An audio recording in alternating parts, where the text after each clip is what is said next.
Kalau begitu Pak, untuk memberikan suatu nuansa ekonomi yang mungkin bisa menyejukkan ya Pak ya, mungkin pasar itu kita bikin sedemikian sehingga kita tuh mampu bersaing ya Pak ya, dengan misalnya dengan memberikan suatu patokan harga yang memang betul-betul bersaing ya Pak ya. Itu apakah dimungkinkan Pak adanya suatu pengembangan teknologi yang menunjang sebagai tolak ukur, sebagai penunjang untuk efisiensi ini Pak? Pak Teh mungkin bisa. Ya, saya kira itu jelas karena negara kita tidak bisa terus-menerus mengandalkan diri pada pembuatan barang-barang yang padat karya, yang padat sumber daya alam.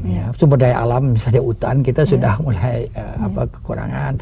Tenaga kerja kita lambat laun diharapkan juga akan menjadi lebih mahal karena seiring dengan perkembangan ekonomi dan dengan penyerapan yang lebih banyak tenaga kerja dari sektor pertanian, maka pasar tenaga kerja kita akan menjadi lebih ketat. Dan memang kalau kita lihat pada pasar tenaga kerja di Indonesia, khususnya di Jawa, itu ditinjau dari segi jumlah absolut tenaga kerja yang bekerja di sektor pertanian di Indonesia itu sudah mulai mengecil. Memang kita masih jauh dari keadaan di mana pasar tenaga kerja begitu ketat seperti di Malaysia. Tapi diharapkan mungkin pada akhir dasar pertama abad 21 pasar tenaga kerja Indonesia akan menjadi ketat sekali. Andai kata pertumbuhan ekonomi akan masih tetap bisa bertahan pada tingkat yang besar. Begitu pasar tenaga kerja ketat, upah real akan meningkat. Upah real meningkat itu akan mendorong industri-industri untuk beralih ke kegiatan-kegiatan pembuatan barang-barang yang lebih padat modal, padat keterampilan tinggi dan padat teknologi.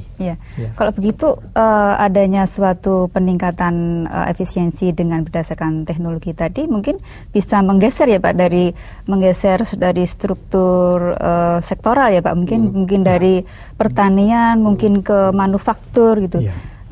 Kalau begitu Pak Nuri bisa menjelaskan mengenai suatu pergeseran dari saya ingin melanjutkan uraian Pak T. Tadi ada yang mulai padat karya padat karya itu bisa minimal dibagi lagi itu. Ada padat karya tenaga kerja yang tidak terampil, ada yang terampil. Nah, kita justru yang pertama ini yang masih kita menjadi contoh gitu ya. Sedangkan yang padat karya tenaga terampil, nah ini masih perlu saya kira fasenya itu dulu ya, dari sisi tenaga kerja kita akan berpindah ke sana sehingga nilai tambahnya makin tinggi. Nah, sehingga juga ini bisa kompetitif juga ya. Jadi misalnya juga ditambah tadi dari pertanian ya, mungkin 60% lebih dari agroindustri. Nah, justru